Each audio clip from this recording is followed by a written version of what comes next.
Hello friends, ரொம்பவே மிருதுவான சுவையான கேழ்வரகு அடை எப்படி பண்ணுறதுன்னு பார்க்கலாம் வாங்க. சாஃப்டான கேழ்வரகு அடை பண்ணுறதுக்கு முதல்ல நம்ம கேழ்வரகு மாவை ஆவியில் வேக வச்சு எடுத்துக்கணும். இட்லி பாத்திரத்தில் 2 கிளாஸ் தண்ணீர் விட்டு இந்த மாதிரி ஒரு சுத்தமான துணி, காய்ந்த துணியாக தான் இருக்கணும், ஈரம் பண்ணணுன்ட்டு அவசியம் இல்லை. அதில் 2 கிளாஸ் அளவுக்கு கேழ்வரகு மாவை சேர்த்து மூடி போட்டு இது மாதிரி சரியாக 10 நிமிஷம் ஆவியில் வேக வச்சு எடுத்துக்கணும். 10வது நிமிஷம் மாவு நல்லா வெந்து வாசனை பார்த்திங்கன்னா நல்லா கமகமன்னு வரும். அந்த சமயத்தில் அடுப்பை ஆஃப் பண்ணிவிட்டு இதை வேறு ஒரு பாத்திரத்தில் சேர்த்துடலாம். கேழ்வரகு மாவில் சேர்க்கறதுக்கு பொடியாக நறுக்கின ஒரு வெங்காயம், 2 பூண்டு பல், 2 பச்சை மிளகாய், ஒரு 5 ஸ்பூன் தூள் பண்ண வெல்லம். வெல்லம் கொஞ்சம் அதிகமாக வேணும் ஸ்வீட்னஸ்ன்றவங்க ஒரு 7 ஸ்பூன் சேர்த்துக்கலாம், அதுக்கு மேலே வேண்டாம்.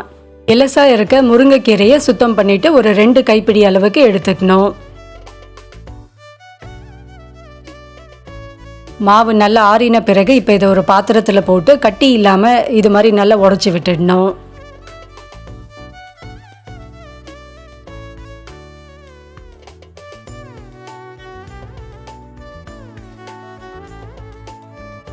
கட்டிகள் இல்லாமல் மாவை இது மாதிரி ரெடி பண்ணியாச்சு. இப்போ இதில் சின்ன ஸ்பூனால் 1 ஸ்பூன் தூளுப்பு, நம்ம எடுத்து வச்சுருக்க அந்த வெங்காயம், பச்சை மிளகாய், பூண்டு, வெல்லம், முருங்கைக்கீரை இது எல்லாத்தையும் போட்டு நல்லா பிசைஞ்சு விட்டுக்கணும்.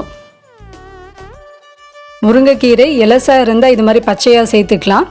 கொஞ்சம் முத்தலாக இருந்ததுன்னா 1 ஸ்பூன் எண்ணெய் விட்டு கடாயில் லேசாக வதக்கிட்டு அதுக்கப்புறமா சேர்த்துக்கணும்.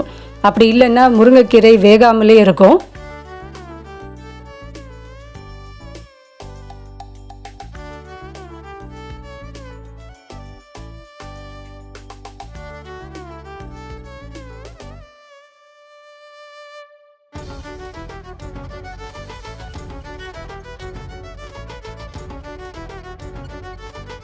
நம்ம எடுத்த கேழ்வரகு மாவு பார்த்திங்கன்னா தோராயமாக ஒரு 600 கிராம் இருக்கும்.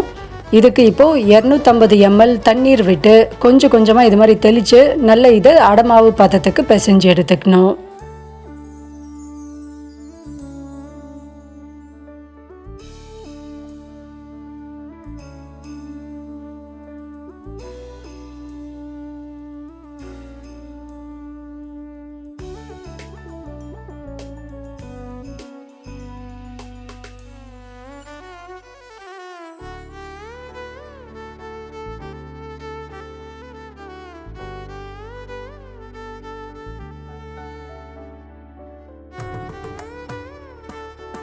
பாத்திரத்துலேயும் ஒட்டாமல் நம்ம கையிலையும் ஒட்டாமல் இந்த அளவுக்கு வந்ததுன்னா கரெக்டான பதத்தில் இருக்குன்னு அர்த்தம்.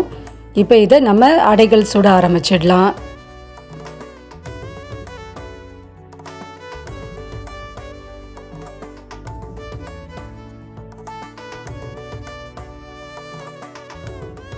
அடை சுடுறதுக்கு கொஞ்சமாக எண்ணெய், நெய் 2த்தையும் கலந்து எடுத்துருக்கேன். அப்போ தான் நல்ல வாசனையாகவும் இருக்கும், நல்ல டேஸ்ட்டாகவும் இருக்கும்.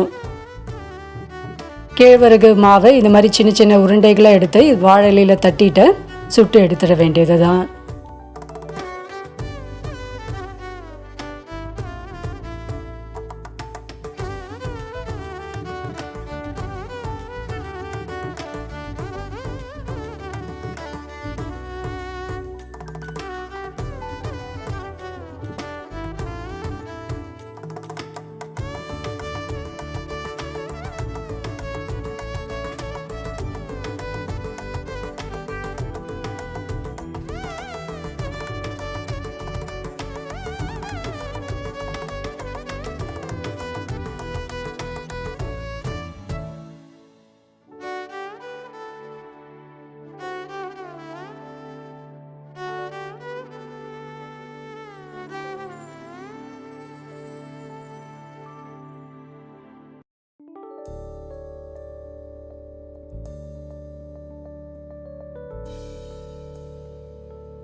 கேழ்வரகு மாவு ஏற்கனவே நல்லா வெந்திருக்குன்றதுனால இதை ரொம்ப நேரம் சுடணுன்ட்டு அவசியம் இல்லை.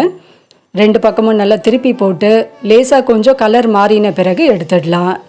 இதே மெத்தடில் ஒரு தடவை ட்ரை பண்ணி பார்த்துட்டு உங்களோட ஃபீட்பேக்கை நம்ம கூட ஷேர் பண்ணிக்கோங்க ஃப்ரெண்ட்ஸ். வீடியோ பிடிச்சிருந்தா லைக் பண்ணுங்கள், கமெண்ட் பண்ணுங்கள், ஃப்ரெண்ட்ஸ் கூடயும் ஷேர் பண்ணுங்கள், அவங்களுக்கும் இது யூஸ்ஃபுல்லாக இருக்கும். இன்னும் பல ரெசிபீஸ் உங்களுக்கு உடனுக்குடனே அப்டேட் கிடைக்க நம்ம சேனலை சப்ஸ்கிரைப் பண்ணி வச்சுக்கோங்க. தேங்க்யூ.